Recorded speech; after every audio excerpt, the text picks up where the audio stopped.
Mais um gloss! Gente, esse gloss daqui é o gloss chocotilho da Pro. A embalagem parece mesmo chocolate e eu quero comer. Então vamos abrir aqui comigo. Aí, gente. Gente, o chocotilho está em minhas mãos. Eu queria muito, gente. Então vamos ver como que ele é. A embalagem dele é bem marronzinho e parece mesmo por dentro do chocolate. Tem cheiro de chocolate, vamos testar.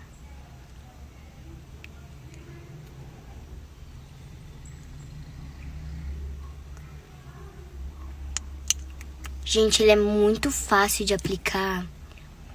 Não faz babinha. E ele fica lindo na boca, lindaço. E tem mesmo cheiro de chocolate. Muito bom, gente.